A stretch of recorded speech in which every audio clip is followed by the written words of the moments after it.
Hello friends, welcome to Aspire RS Academy. Aspire RS Academy के तहत हम modern history of India पढ़ रहे हैं, जिसमें से हमारा जो पहला टॉपिक था वो था भारत में यूरोपीय कंपनियों का आगमन। ठीक है, भारत में यूरोपीय कंपनियों के आगमन के क्रम में हम लगभग सब कंपनीज पढ़ चुके हैं। सबसे पहले भारत में हमने पढ़ा था पुर्तगीज आए थे, ठीक है, उसके बाद डच, ब्रिटिशर्स, डेनिस और फ्रेंच। लास्ट में हम जो पढ़ रहे थे वो फ्रेंच पढ़ रहे थे, और फ्रेंच में हमारा जो एक टॉपिक बाकी रहा था वो रहा था फ्रेंच या फिर एंग्लो फ्रेंच कॉन्फ्लिक्ट कह सकते हैं, या कर्नाटका कॉन्फ्लिक्ट कह सकते हैं। तो आज हमारा जो टॉपिक रहेगा वो रहेगा एंग्लो फ्रेंच कॉन्फ्लिक्ट। ठीक है, एंग्लो फ्रेंच कॉन्फ्लिक्ट, या फिर हम इसको कर्नाटका कॉन्फ्लिक्ट कह सकते हैं, कर्नाटका संघर्ष कह सकते हैं, क्योंकि ये जो कॉन्फ्लिक्ट या संघर्ष हुआ था अंग्रेजों और फ्रांसीसियों के बीच में, ये भारत में एक कर्नाटक रियासत थी। आज का जो तमिलनाडु है वहाँ पर एक कर्नाटक रियासत हुआ करती थी, उसी के क्षेत्र में हुआ था, इसलिए इसे कर्नाटका संघर्ष भी कहते हैं। इसे हम अगर कहें तो क्या कहते हैं, कर्नाटका कॉन्फ्लिक्ट भी कह सकते हैं। ठीक है, कर्नाटक कॉन्फ्लिक्ट या फिर कर्नाटका संघर्ष हो गया। तो आज हमारा टॉपिक यही रहेगा। भारत में उस समय जिस प्रकार पावर्स आई थी यूरोपियंस, उनमें से मुख्यतः एंग्लो और फ्रेंच ने अपने क्षेत्रों को बढ़ाना शुरू किया, और व्यापार में एक दूसरे की प्रतिस्पर्धा इनमें उत्पन्न हुई, और उसी प्रतिस्पर्धा के फलस्वरूप इनमें क्या हुआ, कॉन्फ्लिक्ट या संघर्ष हुआ। ठीक है, तो कुल मिला के मैंने कहा था कि इनको कर्नाटका संघर्ष कहते हैं या एंग्लो फ्रेंच संघर्ष कहते हैं। ये 3 संघर्ष हुए थे इनके बीच में। मुख्यतः कितने युद्ध हुए थे? 3 युद्ध हुए थे, और ये तीनों युद्ध कर्नाटका रियासत में ही लड़े गए थे, इसलिए इन्हें कर्नाटका संघर्ष कहे गए। ये तीनों युद्ध 1746 में पहला युद्ध शुरू हुआ था, और अंतिम रूप से 1763 तक ये तीनों युद्ध चले थे। ठीक है, हम आज इन तीनों युद्धों को डिस्कस करेंगे कि फर्स्ट जो कर्नाटका कॉन्फ्लिक्ट हुआ था वो कब हुआ था, या पहला जो कर्नाटक युद्ध हुआ था वो कब हुआ था, सेकंड और थर्ड, और इनके क्या क्या कारण रहे थे। ठीक है, तो हमारा आज जो पहला टॉपिक रहेगा वो रहेगा फर्स्ट कर्नाटक कॉन्फ्लिक्ट। ठीक है, या फिर कह सकते हैं प्रथम कर्नाटक युद्ध। जो ये पहला कर्नाटक युद्ध है ये 1746 में शुरू हुआ था और 1748 तक चला। ठीक है, 2 साल तक ये युद्ध चला। 2 साल तक युद्ध चलने का कारण ये कि लंबे समय तक ऐसी लड़ाई नहीं लड़ी गई, लेकिन उन छोटे छोटे जो कारणों को लेकर युद्ध शुरू हुआ था उनमें बीच बीच में छोटी मोटी झड़पें होती थी, और फिर थोड़े दिन शांति रहती थी, इसलिए 2 साल तक एक युद्ध चला था। इसका जो मुख्य कारण था इस युद्ध का, इसका जो कारण था, 2 कारण थे। एक तो मुख्य कारण ये था कि यूरोप में एक देश है ऑस्ट्रिया, वहाँ के राजा की मृत्यु हो गई, और राजा की मृत्यु के बाद उसके दोनों बेटे जो दोनों राजकुमार थे वो राजा बनना चाहते थे। इसी बीच लेकर उन दोनों के बीच में संघर्ष हुआ, तो एक ब्रिटिशर्स के पास चला गया और एक चला गया फ्रांसीसियों के पास। ठीक है, उनसे इन्होंने मदद मांगी कि हमें राजा बनाने में मदद करो, और फिर ये दोनों कॉन्फ्लिक्ट किनके बीच में हो गया यूरोप में, फ्रांसीसियों और ब्रिटिशर्स के बीच में। ठीक है, तो इसका एक कारण क्या था? एक कारण ये था, जो मैंने कहा था कि एक देश है ऑस्ट्रिया, तो ऑस्ट्रिया के उत्तराधिकार को लेकर संघर्ष, ऑस्ट्रिया के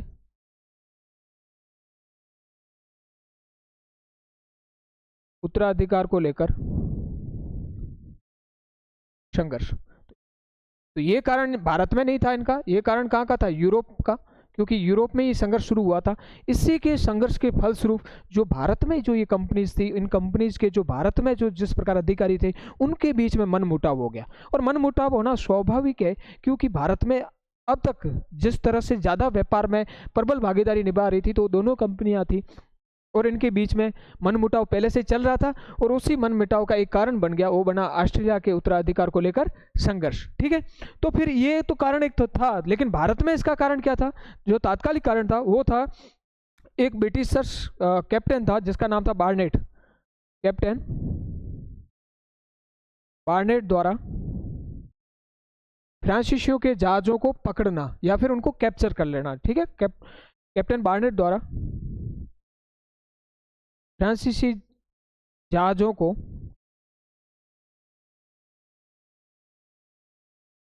पकड़ लेना या पकड़ना। ठीक है, तो भारत में जो कारण रहा, मुख्य कारण रहा भारत में, वो रहा कि कैप्टन बार्नेट था, वो कौन था, एक अंग्रेज अधिकारी था या अंग्रेज कमांडर था, उसने क्या कर लिया, फ्रांसीसियों के जहाज़ों को पकड़ लिया, कैप्चर कर लिया। उस बात को लेकर भारत में भी क्या हुआ, इनके बीच में युद्ध हुआ था, और उसका एक कारण ऑस्ट्रेलिया का उत्तराधिकार संघर्ष को लेकर था।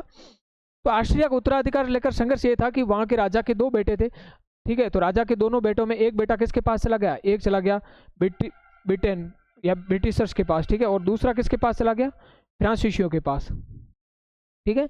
एक फ्रांसीसियों के पास चला गया और दूसरा कहाँ चला गया, ब्रिटिशर्स के पास गया, और उन्होंने कहा हमें राजा बना दो, हेल्प कर दो राजा बनाने में, ठीक है। तो फिर इनके बीच में लड़ाई आपस में शुरू हो गई, युद्ध शुरू हो गया, और इन्होंने आपस में कॉन्फ्लिक्ट करना शुरू किया, जबकि ये 1740 से चलता आ रहा था। लेकिन भारत में जब इसका युद्ध का कारण बना, वो तब कारण बना जब भारत में, मैंने कहा था कि बार्नेट ने ब्रिटिशर्स के, जो ब्रिटिशर्स कमांडर था बार्नेट, उसने फ्रांसीसियों के जहाज़ों पर क्या कर लिया था, उनको कैप्चर कर लिया। तो भारत में ये कहानी उस समय शुरू हो गई। हम मैप पे इसको पूरा अगर समझे, लोकेशन वाइज समझना शुरू करेंगे, तो हमें बहुत अच्छे से समझ में आना शुरू हो जाएगा, ठीक है। अगर आप इसको भारत के मैप में देखोगे तो ये कर्नाटक का संघर्ष इसलिए कहते हैं कि मैंने कहा था कि कर्नाटक जो रियासत थी, वो आज का जो तमिलनाडु है वहाँ पर ये कर्नाटक रियासत थी, आज के कर्नाटक में नहीं थी। आज का जो तमिलनाडु है वहाँ पर एक रियासत हुआ करती थी, उसका नाम क्या था, कर्नाटक, ठीक है, कर्नाटक रियासत।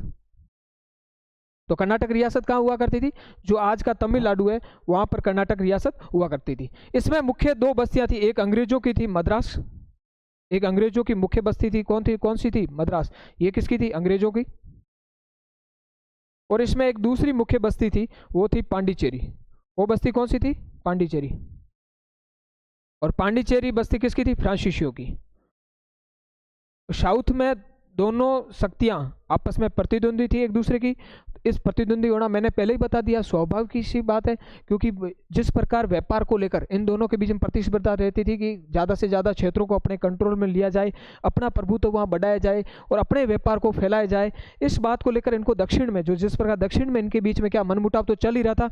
इस बीच में क्या हुआ कि कुछ फ्रांसीसी जहाज बंगाल की खाड़ी में गए हुए थे। हो सकता है कि यहाँ की जो उनकी बंगाल में एक जगह फैक्ट्री थी चंद्रनगर, उस साइड गए हुए थे कुछ, और जहाज वापस आ रहे थे।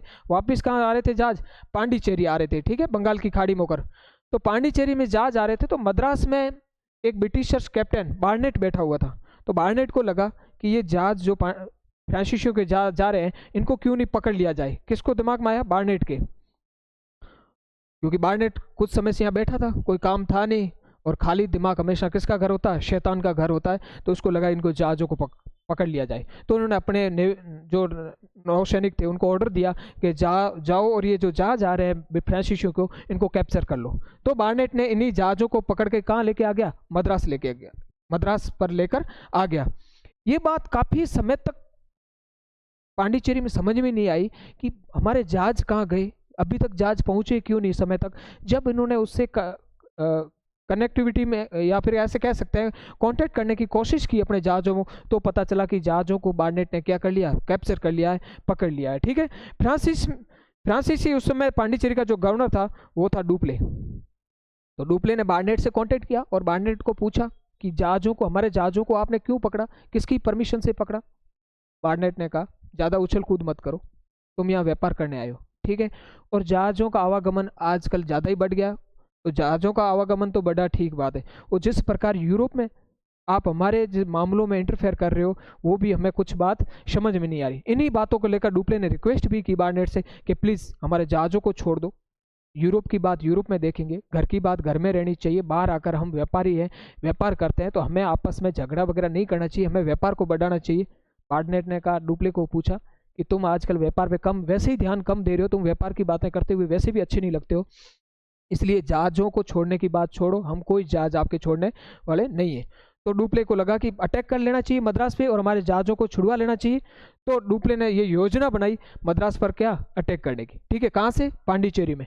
तो जैसे अटैक की योजना बनाई तो डुप्ले के दिमाग में आया कि हो सकता है कि हमारे पास जो सैनिकों की क्षमता है थोड़ी कम हो। तो उन्होंने कहा क्या पता हम युद्ध हार ना जाए, इसलिए उन्होंने कॉन्टैक्ट किया मॉरिशस। कहाँ पर कॉन्टैक्ट किया, मॉरिशस में, ठीक है। तो मॉरिशस उस समय फ्रांसीसियों की एक बस्ती थी, कौन सी जगह, मॉरिशस। और मॉरिशस में जो गवर्नर था मॉरिशस का, फ्रांसीसी गवर्नर, उसका नाम था ला बुर्दने। उसका नाम क्या था, ला बुर्दने, ठीक है। तो डुप्ले ने ला बुर्दने को कॉल किया कि ला बुर्दने सर, हमारी हालत बहुत ख़राब हो रखी है, अंग्रेजों ने हमारे जहाज़ों को पकड़ लिया है, बहुत बेइज्जती हो रही है यहाँ पर, ठीक है, हमें बहुत नुकसान हो रहा है।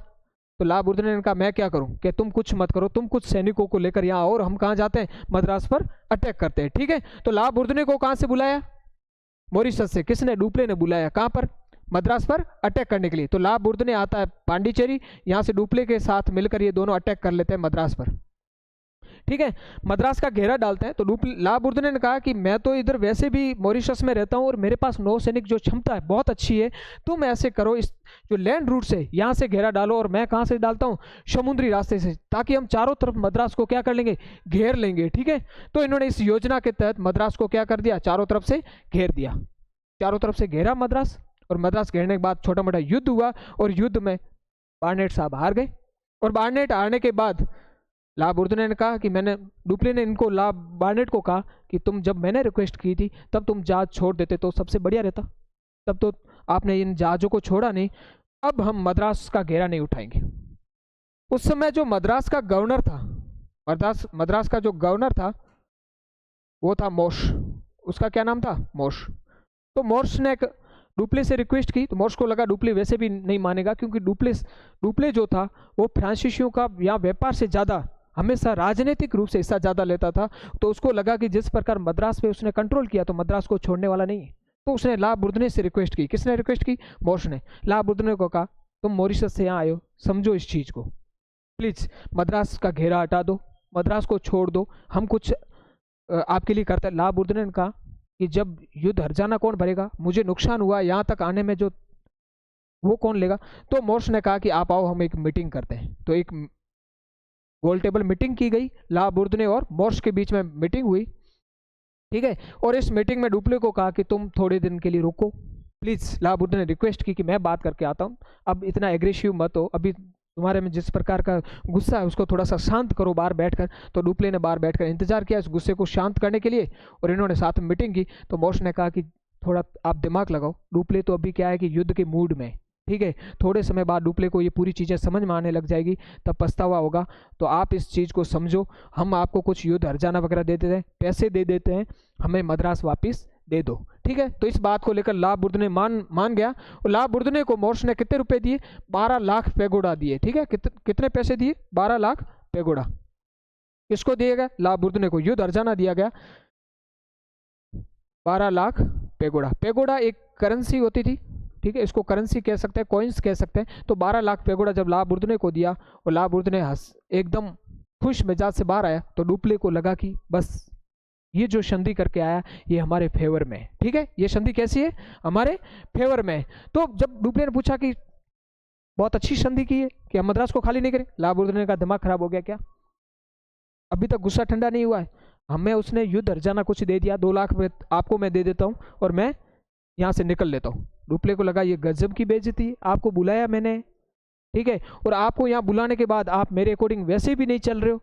तो फिर उन्होंने कहा मैं इन चीज़ों को नहीं मानने वाला। ला बुर्दने ने कहा नहीं मानेगा तो मेरे बिना वैसे तू युद्ध नहीं कर सकता। तो ला बुर्दने 12 लाख रुपए लेकर वापस कहाँ चला गया, मॉरिशस। वापस कहाँ चला गया, मॉरिशस, ठीक है, बात समझ में आ गई। तो फिर डुप्ले को लगा मेरी ये गजब की बेइज्जती होगी। डुप्ले ने कहा कि ये बात ऐसे नहीं मानेगा, तो डुप्ले ने कहा कि मैं मद्रास को नहीं छोड़ने वाला। और डुप्ले ने वापस मद्रास पर क्या कर दिया, अटैक कर दिया। जैसे ही डुप्ले ने वापस मद्रास का घेरा डाला, तो उस समय कर्नाटक की रियासत में ये सब काम हो रहे थे। और उस समय कर्नाटक का जो नवाब था वो था अनवरुद्दीन।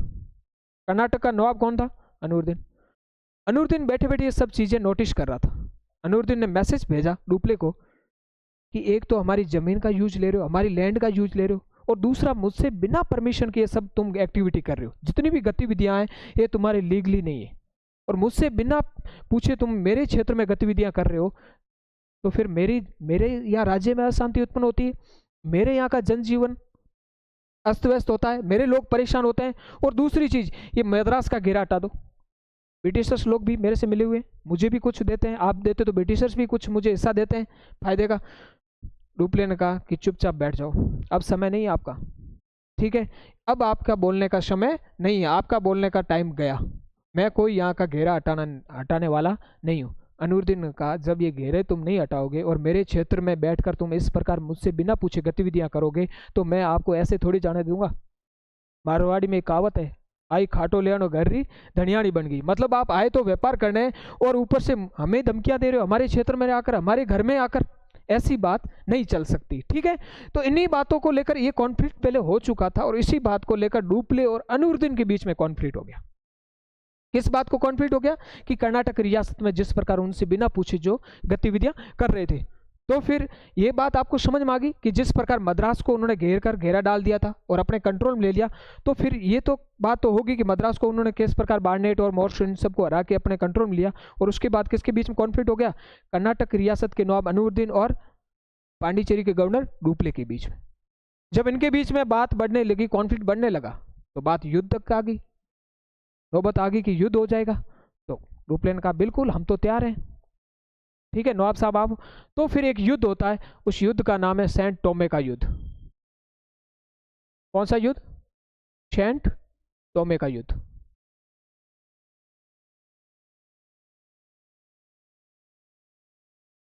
सेंट टोमे वार, ठीक है। तो सेंट टोमे का युद्ध होता है। सेंट टोमे का युद्ध ब्रिटिशर्स और फ्रांसीसियों के बीच में नहीं होता, एक बात ध्यान रखना। ये सेंट टोमे का युद्ध होता है, वो होता है फ्रांसीसी और कर्नाटक रियासत के बीच में होता है, फ्रांसीसी और कर्नाटक रियासत के बीच में, ठीक है। तो अगर ये सेंट टोमे का युद्ध मैंने कहा था कि ब्रिटिशर्स के बीच में नहीं हो रहा था, ये फ्रांसीसी और कर्नाटक रियासत के बीच में हो रहा था, तो हम सीधा सीधा मान सकते हैं ये युद्ध अनूरुद्दीन और किसके बीच में हो रहा था? डुप्ले के बीच में हो रहा था। तो अनूरुद्दीन ने अपने कमांडर को बुलाया कि बताओ कि ऐसी सिचुएशन होगी, हम क्या कर सकते हैं, मुझे खुद को युद्ध में चलना पड़ेगा या फिर आप इस छोटी मोटी फ्रांसीसी सेना को हरा दोगे? तो कर्नाटक का जो कमांडर था, जो अनूरुद्दीन का कमांडर था, उसने कहा कि सर आप तो बहुत अच्छे से महल में बैठो, टेंशन मत लो, इस छोटी सी सेना को, इन 2-3 हजार सैनिकों को हम तो यूं ही पैरों में कुचल देंगे, हम यूं ही पैरों में कुचल देंगे, ठीक है। तो फिर कर्नाटक रियासत में जो जिस कमांडर को इन्होंने भेजा था उसका नाम था महफूज खां। उसका क्या नाम था? महफूज खां। महफूज खां को किसने भेजा था? अनूरुद्दीन ने भेजा था। महफूज खां को किसने भेजा था? अनूरुद्दीन ने, ध्यान रखना, ठीक है। अनूरुद्दीन ने महफूज खां को कहा कि एक प्रॉमिस करके जा, तुम अपने राज्य को महफूज रखोगे, कहीं बेइज्जती करा के वापस ना आ जाओ, ठीक है। और फ्रांसीसी कौन था कमांडर? डुप्ले था। फ्रांसीसी जो गवर्नर डुप्ले था, और डुप्ले ने अपने एक कमांडर को भेजा कि जब वहां से अनूरुद्दीन खुद ही नहीं आ रहा है तो मैं भी नहीं जाऊंगा, मैं भी अपने कमांडर को भेजूंगा। तो इन्होंने अपने एक कमांडर को तैयार किया जिसका नाम था पैराडाइज, और पैराडाइज को कहा कि जा तुम इस छोटी सी सेना के बलबूते पे उनको दिखा के आ कि फ्रांसीसी आजकल किस जोश में, ठीक है। तो इनके बीच में युद्ध होता है, सेंट टोमे का युद्ध। और युद्ध होने पर इनकी सेना की जो संख्या थी वो 10,000 के आसपास थी, इनकी सेना की संख्या सिर्फ मात्र 3,000 के आसपास थी। फिर भी अपने इन्हें सैनिक नेतृत्व की क्षमता के आधार पर महफूज खां को हरा दिया गया। तो महफूज खां को हराया तो कर्नाटक रियासत की हार हो गई एक प्रकार से। तो इस युद्ध में कौन हार गए? कर्नाटक वाले हार गए, और फ्रांसीसियों को क्या हो गई? जीत हो गई। जैसे जीत हुई तो डुप्ले ने कॉल किया अनूरुद्दीन को, अब शांति हो गई, अब मन की शांति हुई, अब मत कहना कि हमारी रियासत में अशांति उत्पन्न होती है, तुम्हारे मन की शांति के साथ रियासत की भी शांति हो जाएगी, ठीक है। अब मत कहना कि हमारे लैंड का यूज क्यों करते हो। अनूरुद्दीन का एक गजब की बेइज्जती है, समय आने दो, उन्होंने कहा वेट एंड वॉच, समय आने दो, मैं भी बताऊंगा, ठीक है। तो ध्यान रखना, ये था प्रथम आंग्ल फ्रांसीसी संघर्ष, और उसी का एक हिस्सा था सेंट टोमे का युद्ध। अगर एग्जाम में क्वेश्चन बनता है कि सेंट टोमे का युद्ध कौन से आंग्ल फ्रांसीसी युद्ध का या फिर कौन से कर्नाटक संघर्ष का भाग है, तो प्रथम कर्नाटक संघर्ष का ये भाग था सेंट टोमे का युद्ध। सेंट टोमे का युद्ध किसके बीच में हुआ? फ्रांसीसियों और कर्नाटक के बीच। कर्नाटक का नवाब कौन था? अनूरुद्दीन, और फ्रांसीसियों का गवर्नर कौन था? डुप्ले। डुप्ले ने किस कमांडर को भेजा? पैराडाइज को। इन्होंने महफूज रखने के लिए किसको भेजा? महफूज खां। और महफूज खां अपने राज्य को महफूज नहीं रख पाए और क्या कर दिया? हार गए इस युद्ध में, ठीक है। यहाँ तक बात कंप्लीट समझ में आई। और ये तो रामायण कहाँ चल रही थी? भारत में चल रही थी, या इंडिया में जहाँ इनकी जो फैक्ट्रियाँ थी यहाँ पर चल रही थी, कर्नाटक रियासत में चल रही। इसके साथ साथ इसका युद्ध का एक कारण और था, मैंने आपको पहले बताया था टॉपिक शुरू होने पर, जब टॉपिक शुरू हुआ तब, कि उस समय यूरोप में एक और कॉन्फ्लिक्ट चल रहा था, वो था ऑस्ट्रिया के उत्तराधिकार को लेकर संघर्ष। काफ़ी समय से वहाँ संघर्ष चल रहा था, और संघर्ष को देखते हुए वहाँ की फ्रांसीसी और ब्रिटेन दोनों ने डिसाइड किया कि अब हमें इस संघर्ष को समाप्त करना चाहिए और ऑस्ट्रेलिया के किसी राजकुमार को कहा जाके गद्दी पे बैठ जाओ, ये फालतू के लफड़े छोड़ो। तो उसके संघर्ष के लिए एक संधि हुई थी और उस संधि का नाम था एक्स-ला-शापेल संधि। एक्स-ला-शापेल संधि, ठीक है। तो फ्रांस में एक संधि हुई, एक्स-ला-शापेल संधि, और उस संधि के तहत तो वहाँ जो कॉन्फ्लिक्ट चल रहा था यूरोप में, उस कॉन्फ्लिक्ट को क्या कर दिया, खत्म कर दिया। तो जैसे ही वहाँ कॉन्फ्लिक्ट खत्म हुआ तो ये संधि हुई। तो संधि के समय एक बात आई, ब्रिटिशर्स वाले फ्रेंच से मिले, फ्रेंच अधिकारियों और जो कंपनी के अधिकारी और गवर्नमेंट के लोग थे उनसे मिले, उनको कहा कि सर हमारे साथ एक दिक्कत है। तो क्या दिक्कत है, तो कि सर इंडिया में एक और दिक्कत चल रही है। इंडिया में आपका जो गवर्नर है डुप्ले, उस डुप्ले ने हमारी फैक्ट्री जो है मद्रास, या हमारा जो बस्ती है मद्रास, उसका घेरा डाल रखा है, उसको कैप्चर कर रखा है, इसलिए प्लीज़ हमें मद्रास वापस दे दो। तो यहाँ जो फ्रांसीसी गवर्नमेंट थी, तो फ्रांसीसियों ने कहा कि हमें तो ये पता ही नहीं कि कब घेरा डाला। तो ब्रिटिशर्स ने कहा कि प्लीज़ आप एक बार डुप्ले को कॉल करके पूछ ली। तो उन्होंने कहा डुप्ले तो कभी झूठ बोलता नहीं है। तो उन्होंने फ्रांसीसियों ने कॉल किया डुप्ले को। फ्रांसीसियों ने किसको कॉल किया, डुप्ले को। जैसे फ्रांसीसियों ने डुप्ले को कॉल कहा कि डुप्ले आजकल कहाँ है, कोई इन्फॉर्मेशन नहीं, ठीक है, तुम्हारा व्यापार कैसा चल रहा है, व्यापार का कोई इन्फॉर्मेशन नहीं देता, वहाँ का कोई हिसाब किताब नहीं है, बैलेंस शीट बिगाड़ रखी है, आजकल कहाँ रहता है। तो कि सर मैं तो पांडिचेरी में हूँ, सब कुछ अपने काम देख रहा हूँ। तो कि झूठ मत बोल, हमारे को एक सूचना मिली है तुम पांडिचेरी में नहीं। सर मैं झूठ नहीं बोल रहा हूँ, आपके सामने मैं कभी झूठ बोला हूँ। तो उन्होंने कहा लोकेशन भेज फटाफट, ठीक है। तो फिर डुप्ले ने कहा सर मैं तो मद्रास आ रखा हूँ, मद्रास का घेरा डाल रखा, ये कहानी हो गई थी बीच में। फ्रांस की गवर्नमेंट या जो कंपनी के अधिकारी थे उन्होंने कहा अब भी हाथों हाथ मद्रास को खाली करो और कहाँ जाओ, वापिस पांडिचेरी जाओ। डुप्ले ने कहा सर बहुत मेहनत करके हमने इस मद्रास को पाया है, ठीक है, और हमारे को यहाँ ब्रिटिशर्स ने तंग करके रखा है, हमारी हालत कैसी है, ठीक है, वो हम जानते हैं। प्लीज़ हमारे जिस प्रकार हमने मद्रास को कवर किया, ऐसे ऐसे और अन्य जगहों को हम कवर करेंगे। और हमारा जैसे राजनीतिक प्रभुत्व बढ़ेगा, तो राजनीतिक प्रभुत्व बढ़ेगा, कुछ क्षेत्र हमारे पास आएंगे, तो हमारा व्यापार अपने आप बढ़ेगा, क्योंकि हमारा वहाँ टैक्स कम हो जाएगा, वहाँ की वस्तुएं हम सस्ती खरीद लेंगे। आप इस चीज़ को मानो। फ्रांसीसियों का हमारा तो समझौता है, संधि हो गई है, आप प्लीज़ उसको खाली कर लिए। लेकिन यहाँ फ्रांस की गवर्नमेंट ने ब्रिटेन की गवर्नमेंट से एक बात कही, मद्रास ऐसे तो नहीं देंगे फ्री में, हमें तो अभी पता चला कि मद्रास हमारे पास है, पहले पता होता तो हम कुछ और कर लेते। तो फिर ब्रिटेन गवर्नमेंट ने फ्रांस गवर्नमेंट से कहा क्या चाहिए, तो हमें कुछ ऐसा क्षेत्र दो। तो उन्होंने ब्रिटिशर्स ने कहा कि जो नॉर्थ अमेरिका है वहाँ पर एक हमारी बस्ती है, वो आपको हम दे देंगे, नॉर्थ अमेरिका में एक कॉलोनी या जगह आपको हम दे देंगे। तो इन्होंने उनको लुइसबर्ग करके एक जगह है, वो किसको दे दी, लुइसबर्ग, फ्रांसीसियों को, और उसके बदले उनको मद्रास का घेरा हटा दिया और मद्रास वापस किसको दे दिया गया, ब्रिटिशर्स को। लेकिन इस पूरे युद्ध में एक चीज आपको समझ में आ गई होगी, अंततः फ्रांसीसियों की ही जीत हुई। जो मजबूत स्थिति में रहे वो कौन रहे, फ्रांसीसी रहे, ठीक है। ये पूरा कंप्लीट समझ में आ गया। तो एग्जाम में अगर क्वेश्चन पूछे कि एक्स-ला-शापेल संधि है वो कौन से युद्ध के बाद हुई थी, तो फर्स्ट जो कर्नाटक वॉर था उसके बाद में हुई थी, ठीक है, पूरा समझ में आ गया। दूसरा ये क्वेश्चन बन सकता है कि सैंट टोमे का युद्ध कौन सी युद्ध का भाग है, तो भी प्रथम कर्नाटक का वार का भाग है, या फर्स्ट एंग्लो फ्रेंच जो कॉन्फ्लिक्ट हुआ था उसी का पार्ट है, ठीक है। ये कंप्लीट समझ में आ गया, कोई समझाने की जरूरत नहीं। किस प्रकार उन्होंने घेरा डाला, ला बुर्दुने कहाँ का गवर्नर था, मॉरिशस का गवर्नर था, उसको बुलाया कहाँ पर, पांडिचेरी में। डुप्ले ने मिलकर मद्रास पर अटैक किया और बार्नेट ने जो जहाजों को पकड़ा था उनको छुड़वाने के लिए, और मोर्स गवर्नर कहाँ का था, मद्रास, ब्रिटिशर्स गवर्नर। इससे 12 लाख पेगोडा किसने लिया, ला बुर्दुने ने लिया, और वापस क्या छोड़ दिया गया, मद्रास को बाद में एक्स-ला-शापेल की संधि वापस दे दिया गया, और फ्रांसीसियों को लुइसबर्ग की कॉलोनी दे दी गई जो कहाँ थी, नॉर्थ अमेरिका में थी। यहाँ तक कंप्लीट समझ में आ गया। तो अगर यहाँ तक आप समझ में आ गया तो हम थोड़ा आगे बढ़ते हैं, इनको पॉइंट वाइज डिस्कस कर लेते हैं। मैप पे आपको मैं लोकेशन दिखा देता हूँ। मैंने पहले ही कहा था कि आप जैसे कर्नाटक का नाम आए तो आप मत समझ लेना कि आज का जो कर्नाटक है वो कर्नाटक नहीं था, ठीक है। कर्नाटक कौन सा, उस समय कर्नाटक की रियासत हुआ करती थी, और रियासत कहाँ थी, अगर मैप में आप देखोगे कर्नाटक रियासत, आज का जो तमिलनाडु है कर्नाटक रियासत हुआ करती थी, ठीक है। और इसकी जो राजधानी थी वो राजधानी थी आरकोट, ठीक है। इसकी राजधानी कौन सी थी, अर्काट या आरकोट इसकी राजधानी थी। समझ आ गई बात। इसी में से आप ध्यान रखना, इस मैप में जो कर्नाटक की लोकेशन पता कर लेना, क्योंकि आगे हमने कर्नाटक को डिस्कस किया, पूरे कॉन्फ्लिक्ट कर्नाटक में हुए। और एक आप लोकेशन ध्यान रखना इस हैदराबाद की, जहाँ निज़ाम का शासन चलता था, तो हैदराबाद भी आगे आएगा, जो हम पढ़ेंगे जो सेकंड कर्नाटका कॉन्फ्लिक्ट पढ़ेंगे, उसमें इनका भी कुछ रोल आएगा, तो आप इस चीज़ को भी ध्यान रखना। थोड़ा सा हम इसको डिस्कस कर लेते हैं और फिर हम सेकंड कर्नाटका वॉर पे चलते हैं, ठीक है। तो आंग्ल फ्रांसीसी संघर्ष या कर्नाटका संघर्ष कहा जाता है, क्यों कहा जाता है ये मैंने समझा दिया आपको, और समझाने की इसमें जरूरत नहीं है। अंग्रेजों तथा फ्रांसीसियों के बीच में कितने युद्ध हुए थे? 3 युद्ध हुए थे। मुख्यतः कितने युद्ध हुए थे? 3 युद्ध, जिन्हें क्या कहा जाता है? कर्नाटक युद्ध कहा जाता है, ठीक है।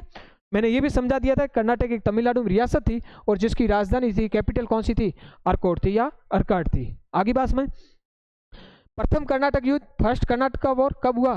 1746 से 48 के बीच हुआ। उसका तात्कालिक कारण क्या था कि कंपनी के जो कप्तान थे, अंग्रेजी कैप्टन थे बार्नेट, उसने फ्रांसीसी जहाजों को क्या कर लिया था? कैप्चर कर लिया था। वो तात्कालिक कारण काम था, कहाँ पर था? भारत में या कर्नाटक रियासत में। दूसरा उसका कारण क्या रहा? दूसरा ऑस्ट्रिया का उत्तराधिकार संघर्ष। एक चीज ये ध्यान रखना कि प्रथम कर्नाटका वॉर में 2 चीजें रही। पहला कारण रहा अंग्रेजी कप्तान बार्नेट द्वारा फ्रांसीसियों के जहाजों को पकड़ लिया गया। दूसरा ऑस्ट्रिया का उत्तराधिकार संघर्ष, ठीक है। दोनों चीजें समझ में आ गई। मैंने कहा था कि ऑस्ट्रिया का उत्तराधिकार संघर्ष में कि राजा की डेथ होगी, राजा की डेथ होने के बाद उसका एक बेटा चला गया फ्रांसीसियों के पास, एक ब्रिटिशर्स के पास, सर हमें राजा बना दो। फिर उन्हीं के बीच में लड़ाई शुरू होगी। और एक चीज बात याद रखना, ये दोनों कंपनियां भारत में एक दूसरे के प्रतिद्वंदी नहीं थे, विश्व में हमेशा प्रतिद्वंदी रहे। यूरोप में इनके बीच में हमेशा प्रतिस्पर्धा रही है। इसलिए विश्व के किसी भी कोने में अगर युद्ध होता था इनके बीच में, तो भारत में इनके बीच में युद्ध होना स्वाभाविक था और इनके बीच मनमुटाव शुरू हो जाता था, ठीक है। और ऐसा होता भी है कभी कभी। हम देखते हैं हमारे आस पड़ोस के एग्जाम्पल अगर देखोगे कि अगर 2 बच्चे बाहर कहीं पढ़ाई कर रहे हैं और उनके बीच में आपस में झगड़ा हो जाता है, तो घर में उनकी मम्मियां वगैरह झगड़ना शुरू कर देती। वैसी कहानी इनके बीच में थी, ठीक है। डुप्ले ने मॉरिशस के फ्रेंच गवर्नर ला बोर्दने के सहयोग से मद्रास के गवर्नर मोश को 1746 में पराजित किया और उसे आत्मसमर्पण के लिए बाध्य किया। ये मैंने समझा दिया आपको, वैसे पूरा पॉइंट समझ में आ गया होगा, बस आपको खाली पॉइंटों को देखते जाना है। मद्रास पर फ्रांसीसी अधिकार के बाद डुप्ले और ला बोर्दने के बीच मतभेद हुआ, क्योंकि ला बोर्दने डुप्ले को समझाया कि आजकल ये युद्धों में ज़्यादा पड़े हो, ठीक है, व्यापार वैसे ही खराब हो रखा है, और ये बात अगर फ्रांसिस गवर्नमेंट को पता चल गई, फ्रेंच गवर्नमेंट को पता चल गई, तो हमें वापस बुला लेंगे, क्योंकि हमारी जो व्यापारिक जो बैलेंस शीट है वो पहले से खराब हो रखी है। तो हो सकता है हम युद्धों में फंसे रहे और हमें ही नुकसान हो जाए। तो ला बोर्दने ने कहा अपन युद्ध हरजाना ले देते हैं, हमें कोई नुकसान नहीं होगा, अपन चल देते हैं। लेकिन डुप्ले इस बात को माना नहीं। डुप्ले ने कहा आपको जाना भाई साहब जाओ, आपको तो पैसों की लगी है और कुछ चीज़ों की लगी नहीं है, तो आप पैसे लेकर वापस जा सकते हो। और लेकिन डुप्ले ने पुनः क्या कर दिया? कैप्चर कर लिया, अधिकार कर लिया। किस पर अधिकार कर लिया? पुनः मद्रास पर, ठीक है। फिर मैंने कहा था कि जिस प्रकार ये गतिविधियां ये सब चल रही थी, ये कहाँ पर चल रही थी? कर्नाटक रियासत में चल रही थी। तो कर्नाटक की रियासत का जो नवाब था, ठीक है, वो नवाब उस समय कौन था? अनूरुद्दीन इन सब चीज़ों को देख रहा था। अनूरुद्दीन कहा कि मुझसे बिना परमिशन के मेरे ही लैंड एरियाज में सब कुछ एक्टिविटी कर रहे हो, मुझे नुकसान हो रहा है, मेरे व्यापार को नुकसान हो रहा है, मेरे लोगों का जनजीवन अस्त व्यस्त हो रहा है, ठीक है, आप बिना परमिशन के ये सब चीज़ें बंद करो और मद्रास को चुपचाप खाली करके चले जाओ यहाँ से। लेकिन डुप्ले इस चीज़ को माना नहीं माना। तो फिर अनूरुद्दीन और डुप्ले के बीच में युद्ध होता है और उस युद्ध का नाम है सेंट टोमे का युद्ध। ध्यान रखना, उस युद्ध का क्या नाम है? सेंट टोमे का युद्ध। किस किस के बीच में हुआ? फ्रांसीसी और अनूरुद्दीन के बीच। अनूरुद्दीन कौन था? कर्नाटक का राजा था, ठीक है। और फ्रांसीसी कौन था? डुप्ले था, जो कौन था? गवर्नर था। तो डुप्ले ने अपने गवर्नर ने पैराडाइज को भेजा युद्ध में कि तुम जाओ, एक छोटी सी सेना लेके जाओ और देखो युद्ध हमेशा हौसलों से जीता जाता है, संख्या बल से ज़्यादा हौसलों से जीता जाता है। तो 3000 सैनिक थे। कितने सैनिक थे? ओनली 3000 सैनिक। जबकि महफूज खां को भेजा अनूरुद्दीन ने, जिनके पास 10,000 से ज़्यादा सेना थी, फिर भी युद्ध हार गई और अंततः फ्रांसीसियों की इसमें क्या हो गई थी? जीत हो गई थी, ठीक है। तो मद्रास की जीत के बाद छोटी मोटी और भी एक्टिविटीज हुई थी, क्योंकि फिर उन्होंने लोगों ने जिस प्रकार मद्रास खाली करवा दिया गया, फ्रांसीसियों ने मद्रास पर कैप्चर किया, तो मद्रास को कैप्चर होने के बाद उनको लगा, अंग्रेजों को लगा क्यों नहीं हम पांडिचेरी को कैप्चर कर लें, क्योंकि ये मद्रास पे इनका ध्यान सब मद्रास पर है, तो हो सकता है हम पांडिचेरी को अपने हिस्से अपने पास कब्जे में कर लें। लेकिन ये पांडिचेरी को कब्जे में नहीं कर पाए और कुछ फ्रांसीसियों ने भी कोशिश की, जैसे उनकी अंग्रेजों की एक फैक्ट्री थी फोर्ट सेंट डेविड, ये इसके आसपास ही फैक्ट्री थी मद्रास के, उस पर भी कब्जा नहीं कर पाए, ठीक है। तो ये तो एक पॉइंट ध्यान रखना। फिर लास्ट में अंतिम रूप से 1748 में एक्स-ला सापेल संधि होती फ्रांस में, और उस संधि या ट्रीटी के तहत इन कंपनीज को मद्रास वापस दे दिया गया और उसके बदले में उस कंपनी को एक क्षेत्र दिया गया। कहाँ पर क्षेत्र दिया गया? उत्तरी अमेरिका में, जिसका नाम था लुइसबर्ग, ठीक है। और फिर प्रथम कर्नाटक युद्ध के परिणाम स्वरूप दक्षिण भारत में फ्रांसीसियों की प्रतिष्ठा में वृद्धि हुई कि लगा कि फ्रांसीसी भी बहुत मजबूत स्थिति में, ठीक है, अंग्रेजों की हार हो रही है। और पहले ऐसे लग रहा था कि हो सकता है कि अंग्रेज जिस प्रकार भारत में व्यापार को बढ़ा रहे थे और अपनी शक्ति को बढ़ा रहे थे, उस पर एक प्रकार से फ्रांसीसियों ने क्या लगा दी, रोक लगा दी। तो ये था फर्स्ट कर्नाटक वार। ठीक है, अब चलते हैं आगे। अब हमारा जो नेक्स्ट टॉपिक रहेगा, पहला टॉपिक आपको समझ में आ गया, और नेक्स्ट हम जो पढ़ेंगे वो है सेकंड कर्नाटक वॉर या सेकंड कर्नाटक कॉन्फ्लिक्ट। ठीक है, या फिर हम इसे कह सकते हैं द्वितीय कर्नाटक युद्ध, द्वितीय कर्नाटक संघर्ष या युद्ध, एंग्लो फ्रेंच कॉन्फ्लिक्ट भी कहते हैं और इसे कर्नाटक कॉन्फ्लिक्ट भी कहा जाता है। ठीक है, तो पहला युद्ध जैसे ही समाप्त हुआ, समाप्त होने के बाद मैंने कहा था कि अनूरुद्दीन को इन्होंने हरा दिया। अब डुप्ले धीरे धीरे अपनी पावर्स को बढ़ाना चाहते थे। डुप्ले ने एक बार उस जीत का स्वाद चख लिया, ठीक है, जीत के साथ साथ जो साम्राज्यवादी प्रवृत्तियां थी उनका स्वाद चख लिया। अब उसको लगा कि भारत में कुछ क्षेत्रों पर अधिकार कर लिया जाए। ठीक है, इस अधिकार को लेकर उसने लगा कि अब बहुत अच्छा मौका है कि भारतीय जो रियासतें हैं उनके अंदरूनी मामले, जो आंतरिक मामले हैं, इंटरनल जो मामले हैं, उनको उनमें क्या किया जाए, आपसी फूट डलवाई जाए और फिर उनके कुछ हिस्सों को लिया जाए। तो इसी के तहत भारत में उस समय कर्नाटक रियासत और हैदराबाद रियासत में आपसी फूट चल रही थी। अगर भारत के मैप को आप देखोगे तो इसमें आपको चीज़ें और अच्छे से समझ में आएगी।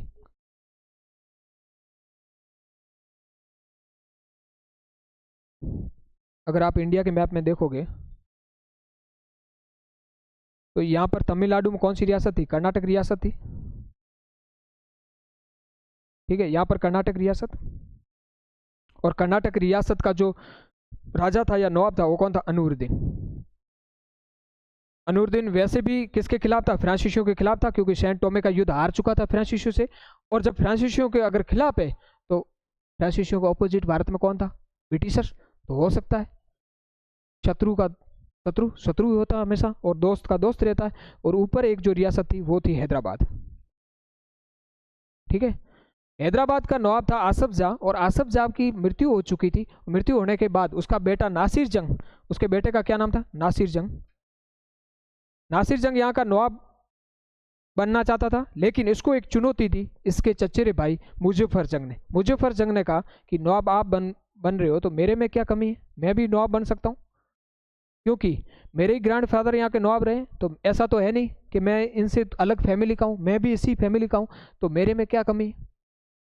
ठीक है, और मैं भी इसके लायक हूँ नवाब बनने के। तो उसने नासिर जंग को चुनौती दे दी। नासिर जंग को चुनौती इसलिए दी, तो फिर मुजफ्फर जंग फ्रांसीसियों के पास चला गया और फ्रांसीसियों से कहा कि प्लीज़ आप क्या मेरी हेल्प कर सकते हो, अगर आप मेरी मदद कर देते हो नवाब बनने में तो मैं कुछ चीज़ें आपके लिए सोच सकता हूँ। ठीक है, व्यापार में कुछ छूटें दे सकता हूँ, अपने क्षेत्र पर कुछ टैक्स में छूट दे सकता हूँ। डुप्ले तो तैयार था, डुप्ले ने कहा वेलकम, आइए हमारे पास, हम आपको नवाब बनाते हैं। और जो कर्नाटक का नवाब अनूरुद्दीन था, इसका एक बहनोई था चंदा साहिब। क्या नाम था इसका, चंदा साहिब। चंदा साहिब को लगा कि आजकल साला जी कुछ ढंग से चल नहीं रहे, मेरे साथ कुछ अच्छे से कुछ चीज़ें कर नहीं रहे, हर जगह मुझे राज्य से बाहर भेज देते हैं और किसी भी कार्यक्रम में कोई हिस्सा लेने देते नहीं। इन्होंने लगा कि मैं भी नवाब बन सकता हूँ, क्योंकि अनूरुद्दीन की हालत क्या थे, खराब थे उस समय। तो चंदा साहिब भी किसके पास चला गया, फ्रांसीसियों के पास। तो फिर हम कह सकते हैं कि जो द्वितीय कर्नाटक संघर्ष था, इसका जो कारण था वो था भारतीय रियासतों के आंतरिक मामलों में संघर्ष। ठीक है, आगे बात समझ।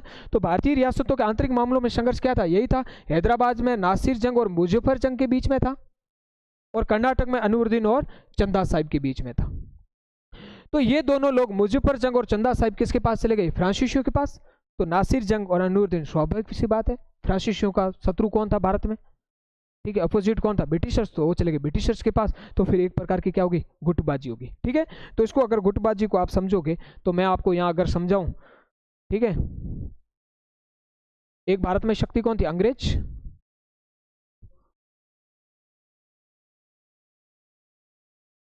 और दूसरी कौन थे, फ्रांसीसी। आगे बात समझ में। और दोनों रियासतों के बीच में कॉन्फ्लिक्ट थे। तो एक रियासत कौन सी थी, कर्नाटक रियासत, और दूसरी रियासत कौन सी थी, हैदराबाद। तो आप समझते रहना किस प्रकार इनके बीच में गुटबाजी हुई। कर्नाटक रियासत का नवाब जो फ्रांसीसियों के खिलाफ था वो था अनवरुद्दीन। वो किसके पाले में चला जाए या किसके पक्ष में चला जाए? अंग्रेजों के। तो अनवरुद्दीन अंग्रेजों के पास चला गया कि अपन फ्रांसीसियों को यहाँ से बाहर निकाल देते हैं, ठीक है। और अनवरुद्दीन का जो बेनोई था उनके खिलाफ जा रहा था, उसका नाम था चंदा साहिब। उसकी और अनवरुद्दीन की नहीं बन रही तो चंदा साहिब किसके पास आ गया? फ्रांसीसियों के पास, ठीक है। हैदराबाद का जो नवाब था आसफ जहा, उसकी मृत्यु हो गई, उसका बेटा नासिर जंग यहाँ का नवाब बन रहा था। तो नासिर जंग को चुनौती किसने दी? मुजफ्फर जंग ने। मुजफ्फर जंग किसके पास चला गया? फ्रांसीसियों के पास। तो नासिर जंग चला गया अंग्रेजों के पास, और मुजफ्फर जंग जो इसका चचेरा भाई था वो किसके पास आ गया? फ्रांसीसियों के पास, ठीक है।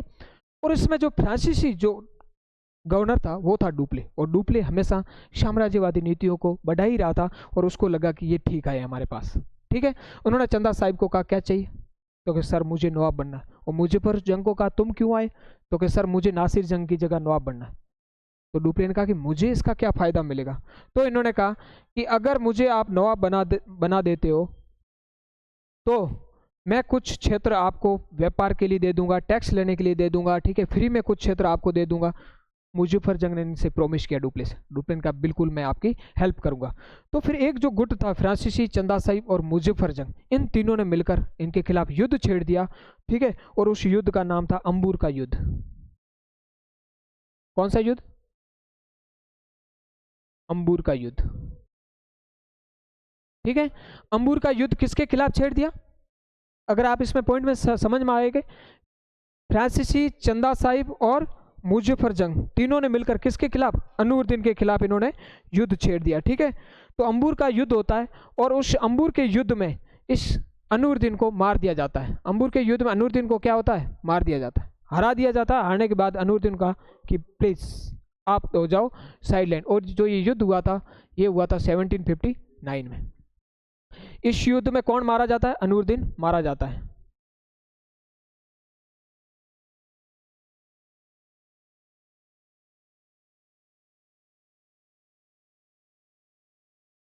ठीक है, इस युद्ध में अनवरुद्दीन मारा जाता है, और अनवरुद्दीन मारा जाता है उसके बाद कौन बचा? नासिर जंग। उसके बाद कौन बच जाता है? नासिर जंग।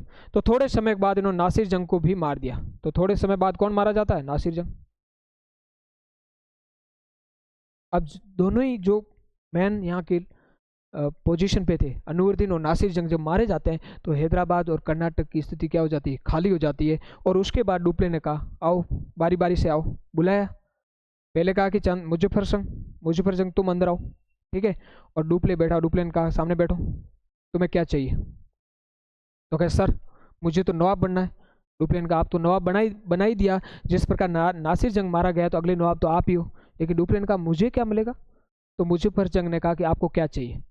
तो डुप्ले ने कहा कि आपने एक प्रॉमिस किया था कि मैं कुछ आपको क्षेत्र दूंगा, अपने अपने राज्य का कुछ हिस्सा आपको दे दूंगा। तो डुप्ले ने कहा कि प्लीज़ मुझे जो कृष्णा नदी के जो दक्षिण वाला भाग है वो मुझे दे दिया जाए। कौन सा भाग? कृष्णा नदी के दक्षिण वाला भाग, ठीक है।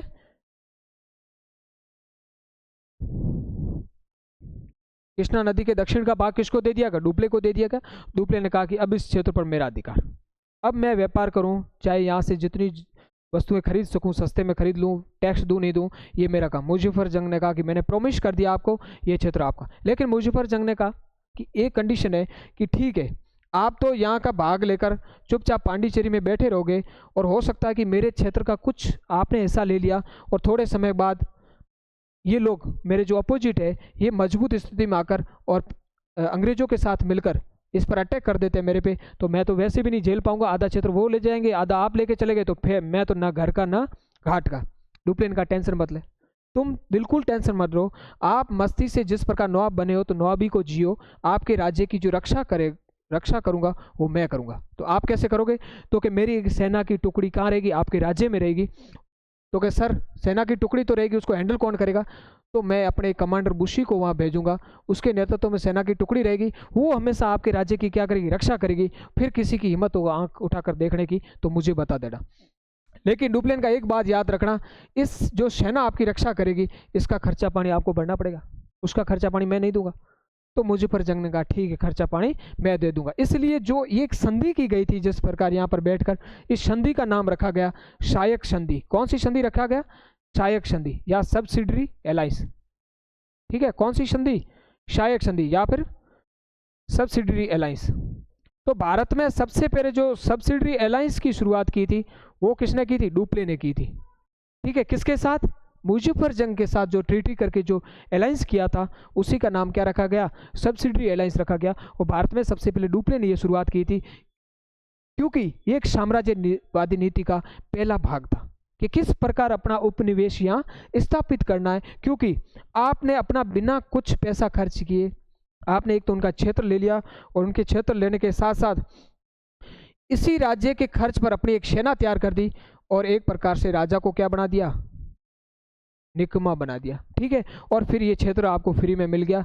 और धीरे धीरे करके बाद में शायक संधि का आगे हम पढ़ेंगे कि वेलेस्ली ने इसे बड़े रूप में कैसे लागू किया था, और फिर धीरे धीरे अपने अलग अलग क्षेत्रों को कैप्चर करने की कोशिश हुई थी। तो भारत में सबसे पहले जो शायक संधि की शुरुआत की डुप्ले ने की थी, वो किस युद्ध के बाद की थी?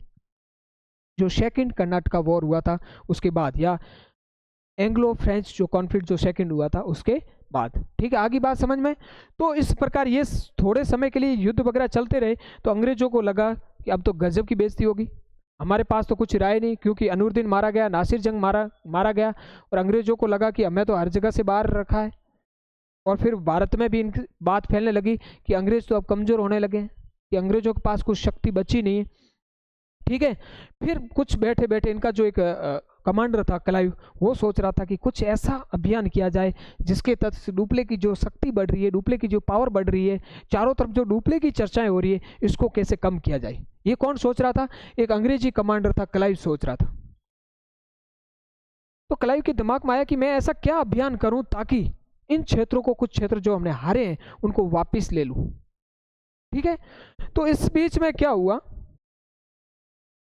कि हैदराबाद आसफ जाके इनके जो या फिर अनूरुद्दीन के जो बेटे वगैरह थे, वो त्रिचनापली एक स्थान है वहाँ पर रह रहे थे, वो किसके कांटेक्ट में थे? क्लाइव के कांटेक्ट में थे। और क्लाइव को कहा कि प्लीज़ आप कुछ हेल्प कर सकते हो, आप अपने सैनिकों के साथ कुछ एक छोटा मोटा अभियान करो, और ऐसा अभियान करो कि एक प्रकार से फ्रांसीसियों की जो शक्ति है वो थोड़ी सी कमज़ोर हो जाए। इसलिए क्लाइव ने एक तेज तर्रार अभियान किया, वो किया अर्काट का अभियान। कहाँ का अभियान किया? अर्काट का अभियान, जो क्या थी? कर्नाटक की क्या थी? राजधानी थी। तो उनको लगा कि जिस प्रकार कर्नाटक में फ्रांसीसियों का दबदबा बढ़ा है, उसको कम करने का एक ही कारण है, अर्काट पे कब्जा करो।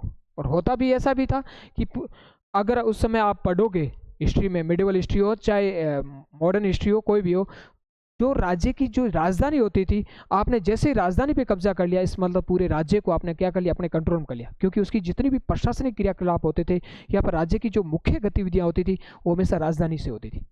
ठीक है, इसलिए कहते हैं कि दिल्ली को जिसने अपनी मुट्ठी में ले लिया, इसका मतलब उसने लगभग पूरे भारत को अपनी मुट्ठी में पकड़ रखा। ठीक है, तो क्लाइव ने एक अभियान किया। कहाँ का अभियान किया? अर्काट का। क्लाइव ने अपने सैनिकों को बुलाया, और सैनिकों को बुलाने के बाद कहा कि जोश कैसा है? सैनिकों का ना गजब का जोश है हमारे। क्लाइव ने कहा एक चीज ध्यान रख लेना, आप जितने सैनिक खड़े हो ना, 5,000 10,000, उतने सैनिक मैं लेके नहीं जाऊंगा।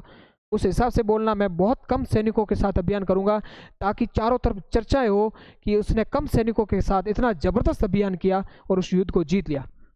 तो क्लाइव को सैनिकों ने कहा कितने सैनिक चाहिए? 210। तो सबसे पहले के 210 सैनिक अलग आ जाओ, और उन सैनिकों के साथ क्लाइव ने रातों रात एक अभियान किया अर्काट का, और अर्काट को अपने कंट्रोल में ले लिया। और जैसे ही अर्काट को कंट्रोल में लिया, और उसके बाद फैलने लगी कि फ्रांसीसी धीरे धीरे हार रहे हैं। ठीक है, और फ्रांसीसी धीरे धीरे जैसे आने लगे, तो ये बात फैलते फैलते कहाँ चली गई? यूरोप में। और यूरोप में ये बात पता चली, यूरोपीय सरकार को या फिर कंपनी के अधिकारियों को बात पता चली कि हमारा जो वहाँ जो गवर्नर बैठा डुप्ले, वो व्यापार नहीं कर रहा है, वो हमेशा युद्ध के मूड में रहता है। ठीक है, व्यापारिक रूप से हमें पीछे धकेल दिया है। इसलिए उन्होंने कांटेक्ट करना चाहा डुप्ले से। किसने कांटेक्ट किया? फ्रांसीसी अधिकारियों ने कांटेक्ट किया, या फ्रांस की गवर्नमेंट ने डुप्ले से कांटेक्ट किया कि डुप्ले ये क्या कंडीशन चल रही है, कभी कहाँ पर अटैक कर रहा है, कभी किससे मिलकर क्या कर रहा है, कभी कृष्णा नदी के दक्षिण का भाग ले रहा है, लेकिन व्यापारिक गतिविधियों में बिल्कुल कम भाग ले रहा है। तो क्लाइव ने कहा सर ऐसा कुछ नहीं है, हमारी स्थिति बहुत अच्छी पोजीशन पर है, हमें और आप थोड़े समय के लिए रुको। तो मैं प्रोमिस करता हूँ, फ्रांस की गवर्नमेंट से कहा कि मैं आपसे प्रोमिस करता हूँ कि जिस प्रकार मैं इन क्षेत्रों पर कब्जा करूँगा और उसके बाद हम इस व्यापार में भी कब्जा कर लेंगे और यहाँ पर जो उत्पादन होता है उस पर कब्जा हो जाएगा। और दूसरा ये होगा कि हम व्यापार बहुत सस्ते से चीज़ें वस्तुएं खरीद लेंगे और सस्ते वस्तुएं खरीद करके यूरोप में बेचेंगे तो हम बहुत अच्छा मुनाफा कमा सकेंगे। इसलिए वेट एंड वॉच वाली स्थिति है, प्लीज़ थोड़ी देर रुक जाओ। लेकिन क्लाइव जिस तरह से अपनी शक्ति को बढ़ा रहा था, अपने क्षेत्रों को जिस प्रकार बढ़ा रहा था, ये बात फ्रांसीसी अन्य अधिकारियों को भारत में पता थी कि हो सकता है कि हमारे हाथ में जो दूसरे क्षेत्र बच्चे हैं पांडिचेरी वगैरह ये भी चले जा सकते हैं। इसलिए उन्होंने फ्रांस गवर्नमेंट को कहा कि डुप्ले को जितना जल्दी हो सके वापस बुलाओ, क्योंकि डुप्ले का दिमाग खराब हो रखा है, ये युद्ध के मूड में इतना एग्रेसिव हो रखा है कि इसका गुस्सा ठंडा ही नहीं हो रहा है। उससे पहले आप इसको वापस ले जाओ प्लीज़। तो ये बात पता चली तो फ्रांस की गवर्नमेंट ने डुप्ले से कहा कि आप चुपचाप फ्रांस आ जाओ, आ रहे हो या फिर हम पकड़ के यहाँ फ्रांस लेके आए। डुप्ले ने कहा आपकी मर्जी, इतना कुछ काम कर रखा है, आप थोड़े दिन और रुक जाते। लेकिन फ्रांसीसी गवर्नमेंट डुप्ले को वापस बुला लिया और एक नए गवर्नर को भेजा जिसका नाम था गोडेव, जिसका क्या नाम था, गोडेव। अब गोडेव जब नया गवर्नर बनकर यहाँ आता है और यहाँ की सिचुएशन उनको पता नहीं थी, ठीक है, यहाँ पर किस प्रकार की सिचुएशन है, हालात कितने ख़राब हो रखे हैं, कहाँ कैसे हैं, ये सब इनको पता नहीं थे, इनको सीखने में समय लग रहा था। इसलिए गोडे ने आते गोडे खो दी।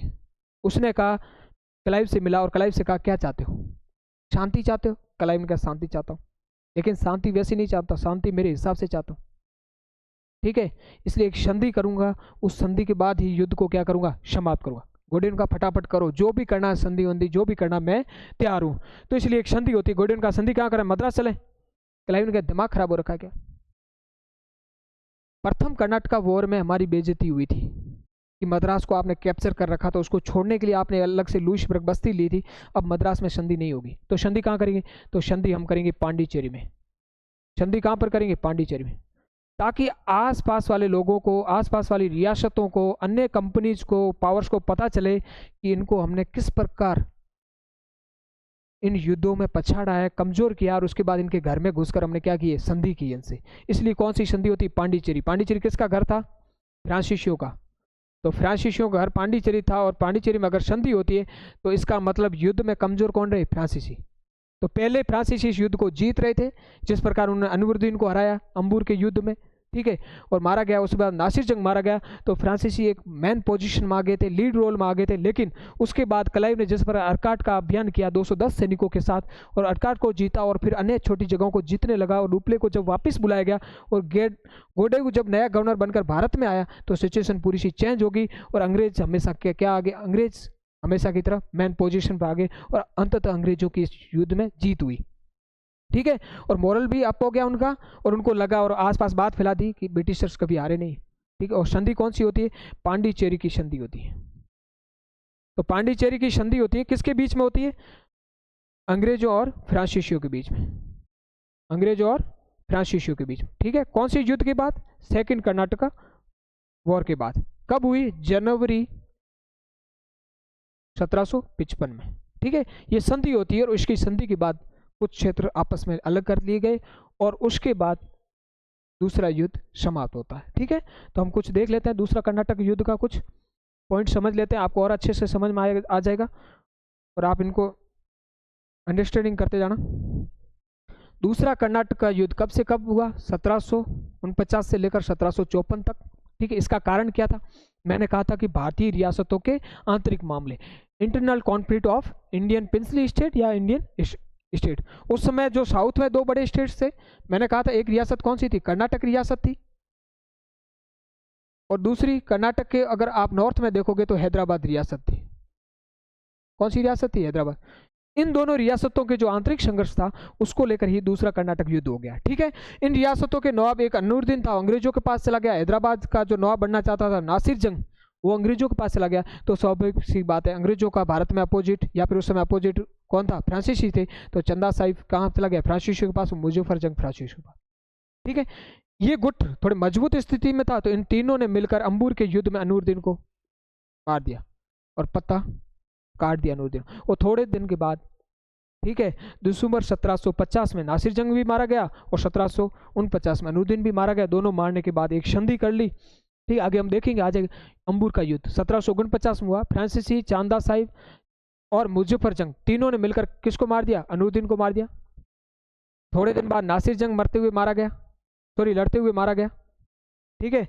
और मुजफ्फर जंग ने डुप्ले को कृष्णा नदी के दक्षिण का भाग दिया तथा बुशी के नेतृत्व में एक सेना रखी गई हैदराबाद में। मैंने कहा था कि जब युद्ध समाप्त हुआ और युद्ध समाप्त होने के बाद मुजफ्फर जंग ने कहा कि साहब आप मेरा कुछ क्षेत्र तो ले रहे हो लेकिन मेरी रक्षा के लिए, तो उन्होंने कहा हम सेना की टुकड़ी रखते हैं, और जिससे हमने क्या कहा गया इसको, सब्सिडरी अलायंस का, ठीक है, या फिर शायक संधि। तो भारत में पहली बार जो सब्सिडरी अलायंस की शुरुआत की थी वो किसने की थी? डुप्ले ने की थी, ठीक है, आगे आ जाएगा। इस प्रकार भारत में कौन सी संधि की शुरुआत हुई? शायक संधि की शुरुआत हुई, या सब्सिडरी अलायंस की भारत में शुरुआत हुई, ठीक है। कालांतर में उससे अंग्रेजी गवर्नर जनरल वेलेस्ली ने बड़े तौर पर क्या किया था? लागू किया था। और अब तक इस युद्ध में फ्रांसीसियों की जीत हुई थी, लेकिन रॉबर्ट क्लाइव ने जो तेज तरार अभियान किया था, मैंने कहा था अर्काट का जो 210 सैनिकों के साथ अभियान किया था, उस अभियान से अर्काट को जीत लेता है और बाद में फ्रांसीसी क्या होते हैं? हारने लगते हैं। और जब फ्रांसीसी हारने लगते हैं उनकी बेइज्जती होनी शुरू होती है, और फ्रांस की गवर्नमेंट ने किसको कॉल किया? सीधा डुप्ले को कॉल किया कि डुप्ले जी प्लीज़ अब आइए वापस, अब आपका काम हो गया, आप व्यापार से ज़्यादा दूसरी चीज़ों पे ध्यान दे रहे हो, अब आप फ्रांस में आओ, आपकी सेवा फ्रांस में रहेगी, ठीक है। इन्होंने नए एक गवर्नर को बना के भेजा जिसका नाम था गोडेउ, जिसको क्या नाम था? गोडेउ था। और गोडेउ को ज़्यादा एक्सपीरियंस था नहीं, आते उसने गोडे टेक दिए और उसने कहा कि क्या चाहिए अंग्रेजों को? कहा तो अंग्रेजों ने कहा कुछ नहीं चाहिए, बस क्षेत्र खाली करो। इसलिए गोडेउ ने अंग्रेजों से पांडिचेरी की संधि की जनवरी से 1755 में, और युद्ध क्या हो गया? समाप्त हो गया। और उस युद्ध में अंत में अंग्रेजों की क्या होगी? जीत होगी। ये पूरा आपको समझ में आ गया। ये था सेकेंड एंग्लो फ्रेंच कॉन्फ्लिक्ट, या दूसरा कर्नाटक युद्ध जिसे हम कह सकते हैं, जो 1749 से लेकर 1754 तक चला, ठीक है। इस युद्ध में कौन जीता? इस युद्ध में अंग्रेज जीते अंततः। और दूसरी चीज़ याद रखना, अगर एग्जाम में क्वेश्चन आता है कि अंबूर का युद्ध कौन सी युद्ध का भाग है, तो अंबूर का युद्ध कौन सी युद्ध का भाग है? सेकेंड एंग्लो फ्रेंच वॉर का भाग है, ठीक है, सेकेंड कर्नाटक युद्ध का भाग है। कभी क्वेश्चन मिलान वाला भी आ जाता है, एक साइड लिखा हुआ मिलेगा कि सेंट टोमे का युद्ध, ठीक है, फिर अंबूर का युद्ध, फिर तीसरे कर्नाटक युद्ध का एक वाडिवास का युद्ध दे देंगे, और फिर तीनों मिलान करने वाले अगर क्वेश्चन आ जाता है या ऐसे चारों ऑप्शन आ जाते हैं तो भी इस चीज़ में ध्यान रखना। अब हमारा जो आगे टॉपिक रहेगा वो रहेगा तीसरा आंग्ल फ्रांसीसी संघर्ष, या तृतीय आंग्ल फ्रांसीसी संघर्ष।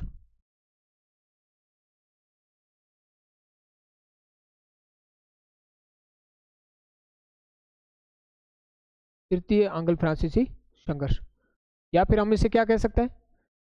थर्ड कर्नाटका वॉर भी कह सकते हैं, ठीक है। आगे बात समझ में, ये युद्ध भारतीय कारणों को लेकर नहीं हुआ था, ये युद्ध यूरोप में फ्रांसीसियों और ब्रिटिशर्स के बीच कनाडा पर अधिकार करने के लिए, उस कनाडा को कैप्चर करने के लिए उनके बीच में मनमुटाव या युद्ध शुरू हुआ यूरोप में, ठीक है। लेकिन मैंने कहा था अगर इनका विश्व के किसी भी कोने में आपस में कॉन्फ्लिक्ट होता है तो भारत में शुरू हो जाता है।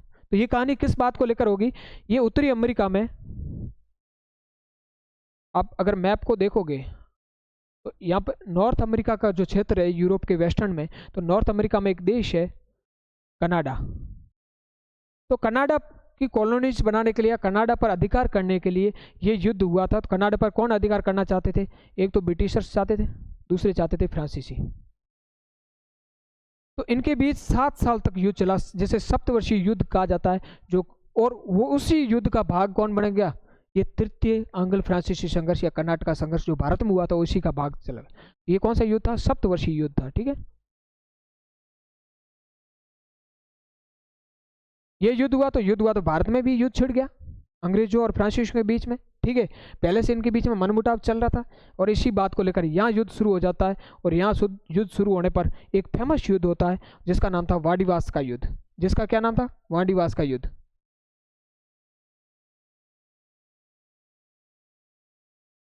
वाडिवास का युद्ध, ठीक है। ये 1760 में होता है। वाडिवास का युद्ध किसके बीच में होता है? अंग्रेजों और फ्रांसीसियों के बीच, भारत में होता है, ठीक है। लेकिन ये तृतीय आंग्ल फ्रेंच कॉन्फ्लिक्ट का भाग है, अंग्रेजों और फ्रांसीसियों के बीच।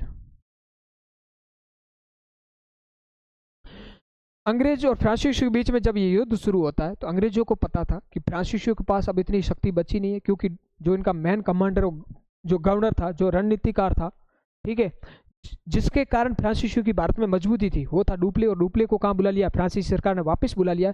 अब पीछे इतने कमांडरों में इतनी शक्ति नहीं है, तो अब हम एक युद्ध करके इनको हमेशा हमेशा के लिए यहाँ से क्या कर दें, बाहर कर देते हैं, या फिर जो भारत में जो इनकी मजबूत स्थिति है इनके पूरे ढांचे को हम कमजोर कर देते हैं। इसलिए अंग्रेज और फ्रांसीसियों के बीच में युद्ध होता है, और उस युद्ध का नाम है वांडीवास का युद्ध।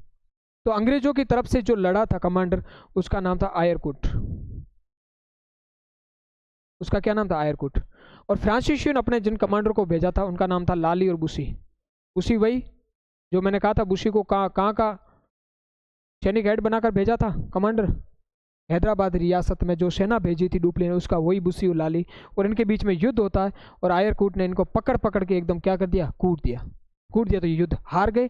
तो वांडीवास का युद्ध हारते इनकी शक्ति पूरी तरह से क्या होगी, खत्म होगी। ठीक है, क्योंकि इसके पीछे कई कारण थे। कारण तो ये हो सकता है कि भारत में जिस प्रकार अंग्रेजों के क्षेत्र बढ़ रहे थे और पावर्स जिस प्रकार बढ़ रही थी, और भारत में सबसे ज़्यादा जो पावर्स बढ़ रही थी वो बंगाल वाले एरियाज में बढ़ रही थी। अंग्रेज बंगाल वाले एरियाज में पहले से मजबूत स्थिति में थे, क्योंकि वहाँ पर जो बंगाल का जो सूबेदार या नवाब था, सिराजुद्दौला का उन्होंने हराकर वहाँ सिराजुद्दौला को हराकर बंगाल के बहुत बड़े एरियाज पर उनके व्यापार पर कंट्रोल कर लिया था। तो संसाधन इनके पास वैसे भी ज़्यादा आ गए थे, तो वहाँ के संसाधनों का पूरा यूज करना चाह रहे थे दक्षिण में, कि कैसे भी करके हम नॉर्थ में मजबूत स्थिति में आ गए हैं, तो हम दक्षिण वाला जो एरियाज है यहाँ एक प्रकार फ्रांसीसियों को हम कमज़ोर कर दें, फिर भारत के अधिकतर एरिया पर हमारा कंट्रोल हो जाएगा और हमारा व्यापार और अच्छे से चल पाएगा। तो वांडीवास युद्ध एक रणनीति के तहत लड़ा गया, और लाली और बुस्सी को बुरी तरह से हराया गया और कहा कि निकलो यहाँ से फटाफट, और युद्ध समाप्त हो गया। और युद्ध समाप्त होने के साथ फ्रांसीसी क्या हो गए, हार गए। ठीक है, लेकिन ये युद्ध यहाँ तो वांडीवास की लड़ाई समाप्त हो जाती है, लेकिन मुख्य जिस संधि के तहत ये समाप्त हुआ था वो थी पेरिस की संधि। अब आप कहोगे पेरिस की संधि कैसे हुई, क्योंकि ये युद्ध किन कारणों को लेकर शुरू हुआ था।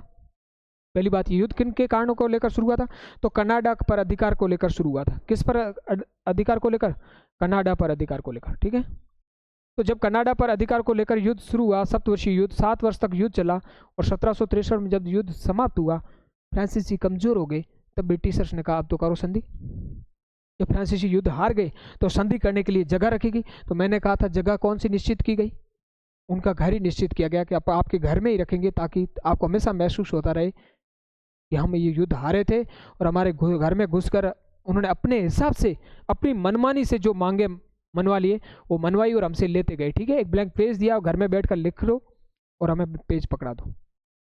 ठीक है, तो इसलिए पेरिस किसका घर था, फ्रांसीसियों घर। तो पेरिस की संधि होती है, और पेरिस की संधि के बाद जो ये युद्ध होता है वो क्या हो जाता है, भारत में भी क्या हो जाता है, समाप्त हो जाता है। ठीक है, आगे बात समझ में, तो इसको थोड़ा हम पॉइंट पे डिस्कस कर लेते हैं। तीसरा, कर्नाटक का संघर्ष जो कब से कब चला था, 1756 से लेकर 63 तक 7 साल चला था। इसका कारण क्या था, कनाडा पर अधिकार करने के लिए इंग्लैंड और फ्रांसीसियों के बीच में सप्तवर्षीय युद्ध या 7 वर्षीय युद्ध। ठीक है, बात समझ में आ गई। 7 year war between England and French. ठीक है, किसके लिए, कैप्चर कनाडा को कैप्चर करने के लिए। उसके बीच में भारत में एक फेमस इनके बीच में लड़ाई होती है, बैटल होती है, उसका नाम है बैटल ऑफ वांडीवास या वांडीवास का युद्ध। कब होता है, 1760 में। किसके बीच में होती है, अंग्रेजों और फ्रांसीसियों के बीच। ठीक है, अंग्रेज सेनापति कौन था, मैंने कहा था अंग्रेज सेनापति था आयरकुट, और फ्रांसीसी सेनापति कौन था, लाली और बुशी। आयरकुट ने इनको पकड़ पकड़ के कूटा, और कूटने के बाद क्या, निकलो चुपचाप अपना काम करो या कुछ नहीं रखा है। इस युद्ध में फ्रांसीसी निर्णायक रूप से यहाँ हार गए। ठीक है, अंग्रेजों ने पांडिचेरी पर भी अधिकार कर लिया, तथा पेरिस की संधि द्वारा युद्ध समाप्त हो गया। जब ये युद्ध हार गए, युद्ध हारने के बाद हमेशा यही होता है, जब कोई युद्ध हार जाता है तो उसकी जितनी भी कॉलोनीज होती है या क्षेत्र होते हैं उन पे क्या होता है, कंट्रोल होता है। फिर ठीक है, कुछ क्षेत्र वापस दे दिए जाते हैं। जब संधि होती है, आपसी बातचीत होती है, और बातचीत के बाद ही कुछ चीज़ें वापस दी जाती, नहीं तो वापस नहीं दी जाती। क्योंकि ऐसा बहुत बार हुआ है संधियों में। हमारा भारत और पाकिस्तान के जब युद्ध होते थे तो हमने भी कई बार पाकिस्तान के बहुत बड़े एरियाज़ पे कंट्रोल कर रखा है, और बाद में हमने संधि के द्वारा कुछ एरियाज वापस दे दिया गया। क्योंकि अगर आप देखोगे, हम राजस्थान में जहाँ से रहते हैं, और वेस्टर्न राजस्थान वाला जो बाड़मेर और जैसलमेर वाला एरिया है, अगर समझौता नहीं होता भारत और पाकिस्तान के बीच, ठीक है, तो 71 के युद्ध के बाद समझौता नहीं होता, तो ये सिंध का बहुत बड़ा एरिया आज कहाँ होता, भारत में होता। सिंध का बहुत बड़ा एरिया कहाँ होता, भारत में होता। लेकिन संधि के द्वारा कुछ क्षेत्र वापस दे दिए जाते हैं, तो एक वो चीज़ यहाँ भी रही। तो इन्होंने जो पांडिचेरी थी फ्रांसीसियों की सबसे बड़ी कह सकते हैं बस्ती या फैक्ट्री थी, और कुछ उप फैक्ट्रियाँ थी, माए भी थी, और अलग अलग फैक्ट्रियाँ थी। मैंने कहा था यहाँ पर एक चंद्रनगर फैक्ट्री थी। कहाँ पर चंद्रनगर फैक्ट्री थी, बंगाल में थी, इन सभी को अपने कब्जे में ले लिया। किसने लिया? अंग्रेजों ने फ्रांसीसी फैक्ट्रियों को, ठीक है। कब्जे में लेने के बाद अपने पास रखा। लाली बुस्सी को कहा शांति से रहो, ठीक है, एक दूसरे को पुकारते रहो लाली और बुस्सी करके, ठीक है। लेकिन जो युद्ध के बाद जो पेरिस की संधि हुई, तो पेरिस की संधि में फिर वही बात वापिस आई, जो एक्स-ला-शापिल संधि के तहत। एक्स-ला-शापिल संधि में ब्रिटिशर्स रिक्वेस्ट किससे कर रहे थे? फ्रेंच से कर रहे थे, प्लीज हमारा मद्रास वापस दिला दो कैसे भी करके, गुहार लगा रहे थे। और समय ने जब पलटी मारी, जब समय चेंज हुआ, तो फिर ऐसा चेंज हुआ कि उन्हीं ब्रिटिशर्स के सामने कौन गिड़गिड़ा रहा था? फ्रांसिस गिड़गिड़ा रहे थे कि प्लीज आप थोड़ा उधर भी ध्यान रखो। तो ब्रिटिशर्स ने कहा, ब्रिटेन वालों ने कहा कहाँ ध्यान रखूं? तो भारत की तरफ थोड़ा ध्यान रखो। तो भारत की तरफ ध्यान क्या रखें? सही है सब कुछ? तो फ्रांसीसियों का सही नहीं है। याद करो वो दिन, एक्स-ला-शापिल वाले संधि के दिन। ब्रिटेन वालों ने कहा हाँ ठीक है, वो याद किए। क्या हुआ? एक्स-ला-शापिल संधि हुई, फिर नहीं, भारत में जिस प्रकार मद्रास पर कंट्रोल कर रखा था डुप्ले ने, और हमने कैसे वापस दिया था लुइसबर्ग को लेकर, तो ब्रिटिशर्स ने कहा अच्छा अब क्या हो गया, अब वापस क्या मद्रास आपको दे दें? तो क्या नहीं, मद्रास नहीं चाहिए, हमारी जितनी भी वहाँ फैक्ट्रियाँ, चाहे पांडिचेरी हो, चाहे कराईकैल हो, चाहे माय हो, चंद्रनगर हो, इन सभी को उन्होंने कब्जे में ले रखा है। चाहे जिंजी हो, तो क्या किसने कब्जे में ले रखा है? तो क्या हमारे आपके कमांडर आयरकूट और जो वहाँ की कंपनी के जो कमांडर हैं, उन्होंने सभी ने इसको कंट्रोल कर रखा है। प्लीज़ हमें फैक्ट्रियाँ वापस दिला दो, हम आपसे अब झगड़ा लड़ाई नहीं करेंगे, हम छोटा मोटा व्यापार करके रह लेंगे, लेकिन हमारे कम से कम कॉलोनीज तो वापस दो। हमारे बाल बच्चे बाहर घूम रहे हैं भारत के अन्य एरियाज़ में, उनके रहने के लिए जगह नहीं है, ठीक है। तो फिर इन्होंने भारत में कॉल करके बात पहुंचाई कि प्लीज़ उनकी फैक्ट्रियाँ वापस दे दो। ब्रिटिशर्स ने कहा कि बहुत हम जानते हैं कि किस प्रकार इनको हरा के एक प्रकार से इनकी फैक्ट्रियों पे अधिकार किया है, और ये वापस वो दिन नहीं आने वाले, ये फिर भी पलट कर वापस आ जाएंगे, इन पर विश्वास मत करना। लेकिन कुछ रिक्वेस्ट के बाद फ्रांस गवर्नमेंट मान गई और उसने कहा कि क्षेत्र वापस दे दो। अंग्रेजों का सब कुछ वापस दे देंगे, लेकिन एक क्षेत्र वापस नहीं देंगे। वो कौन सा? चंद्रनगर। क्यों? क्योंकि उस समय जो बंगाल था वो सबसे रिच एरिया था, जहाँ पर उत्पादन सबसे ज़्यादा होता था, जहाँ वहाँ की वस्तुओं की डिमांड सबसे ज़्यादा थी, व्यापार बहुत अच्छे से होता था। उनको लगा कि चंद्रनगर अपने पास रख लेना चाहिए। चंद्रनगर अब इनको वापस नहीं देंगे, बंगाल के एरिया से तो एक प्रकार से इनको पूरा खाली करवा दो, इसलिए चंद्रनगर को वापस नहीं दिया। तो ध्यान रखना, पेरिस की संधि के तहत बाकी सभी क्षेत्र फ्रांसीसियों को वापस दे दिए गए, चंद्रनगर वापस नहीं दिया गया, और बाकी सभी क्षेत्र क्या कर दिए गए? वापस दे दिए गए, ठीक है। आगे बात समझ। इस युद्ध में फ्रांसीसी निर्णायक रूप से हार गए थे। अंग्रेजी पांडिचेरी पर अधिकार कर लिया, और पेरिस की संधि के तहत युद्ध क्या हो गया? समाप्त हो गया। और मैंने कहा था कि पूरे क्षेत्रों पर इनकी फैक्ट्रियां जहाँ थी उनको कब्जे में ले लिया था, लेकिन चंद्रनगर को छोड़कर शेष बस्तियां फ्रांसीसियों को क्या कर दी? वापस लौटा दी। चंद्रनगर को वापस इन्होंने नहीं दिया। इसी के तहत ये युद्ध समाप्त हो गया, और जो हमारा टॉपिक था वो यही समाप्त होता है। मैं आशा करता हूँ कि टॉपिक बहुत अच्छे से आपको समझ में आ गया, क्योंकि ये जो कर्नाटका वॉर है, तीनों जो कॉन्फ्लिक्ट है, तीनों कर्नाटका युद्ध है फ्रेंच और अंग्रेजों और फ्रांसीसियों के बीच में, इसका नाम सुनते हमारे को ऐसा लगता है कि कॉन्सेप्ट हमें समझ में आएगा या नहीं आएगा। लेकिन मैं आपसे ये विश्वास है मेरा कि अगर आप इन वीडियोज़ को अच्छे से देख लोगे तो आपको तीनों युद्ध बहुत अच्छे से समझ में आ गए। जिस प्रकार मैंने कहानी से बताया और पॉइंट के बाद में पॉइंट वाइज डिस्कस करके बताया, इससे आपको समझने में कोई दिक्कत नहीं होगी। और आप इस क्लास को बहुत अच्छे से वापस देखना, और एक ध्यान रखना, इस मैप का पूरा यूज करना, क्यों मैप का जितना अच्छे से यूज करोगे आपको क्लास उतने अच्छे से समझ में आएगी। नहीं तो आपको समझ में नहीं आएगा कि कर्नाटक एक्चुअली में कर्नाटक है ही कहाँ। आप ढूंढते रहोगे कर्नाटक को इस साइड यहाँ पर, लेकिन ये कर्नाटक तमिलनाडु में। तो ध्यान रखना, मैप का बहुत अच्छे से यूज करना, तो आपको चीज़ें और अच्छे से चीज़ें समझ में आएगी कि मद्रास कहाँ पर है, ठीक है। मद्रास के साथ साथ ये पता चलेगा कि पांडिचेरी कहाँ पर है। तो इन क्षेत्रों के बारे में अगर पता चलेगा ना, तभी आपको पता चलेगा कि कौन कौन से क्षेत्रों पे कब्जा किया, कौन से क्षेत्रों पे कब्जा नहीं किया। चंद्रनगर कहाँ पर है, ठीक है। हैदराबाद की रियासत कहाँ है, कृष्णा नदी का दक्षिण का कौन सा क्षेत्र दिया गया, ठीक है। दक्कन का सूबेदार किसको बनाना था, दक्कन में कौन सी रियासत आती थी। ये सब चीज़ें मैप के द्वारा, मैपिंग से आपको बहुत अच्छे से पता चलेगी। तो इस टॉपिक को बहुत अच्छे से पढ़ना। कल हम छोटा सा टॉपिक बच्चेगा हमारा स्वीडिश को हम थोड़ा सा डिस्कस कर लेंगे। स्वीडिश में कुछ ज़्यादा नहीं है, बस 2-3 चीज़ें हमें स्वीडिश में पढ़नी। एक ये स्वीडिश कंपनी स्टेब्लिश कब हुई थी और भारत छोड़कर कब गई थी, ठीक है। उनको ज़्यादा व्यापार में उन्होंने इंटरेस्ट लिया नहीं, छोटा मोटा व्यापार किया और फिर वापस स्वीडिश वापस यूरोप चले गए थे, ठीक है। तो कल हम छोटा सा ये टॉपिक डिस्कस कर लेंगे और उसके बाद हम आगे बढ़ेंगे, ठीक है। तो हमारा ये टॉपिक पूरा हो गया। भारत में यूरोपीय कंपनियों का जो आगमन था, ये टॉपिक कंप्लीट आपको समझ में आ गया। इसमें जितने भी क्वेश्चंस बनते हैं, चाहे वो यूपीएससी सिविल सर्विसेज के पॉइंट ऑफ व्यू से इंपॉर्टेंट हो, आरएस, और इसके साथ साथ जितने भी अदर कॉम्पिटिटिव एग्जाम है उन सभी के क्वेश्चंस हम डिस्कस कर लेंगे, किस प्रकार क्वेश्चंस बनते हैं, चाहे वो सब्जेक्टिव हो, चाहे ऑब्जेक्टिव हो, चाहे प्रीलिम्स के हो, चाहे मेंस के क्वेश्चन हो, सभी को कंप्लीट हम डिस्कस कर लेंगे, ठीक है, चाहे प्रीलिम्स के हो चाहे मेंस के हो। आगे बात समझ में, क्योंकि आरएस का अगर सिलेबस देखोगे तो उसमें बिल्कुल ये दिया हुआ है 18वीं शताब्दी से लेकर 1964 तक का आधुनिक भारत का इतिहास दिया हुआ है। लेकिन 18वीं शताब्दी का इतिहास पढ़ने के लिए हमें ये चीज़ें तो पढ़नी पड़ेगी ना। सबसे पहले भारत में यूरोपीय कंपनियों का आगमन, किस प्रकार आगमन हुआ, कैसे एस्टेब्लिश हुई। आगे बात समझ में। चलो अब हम इस टॉपिक को यहीं समाप्त करते हैं, कल मिलते हैं नए टॉपिक के साथ। Thank you so much.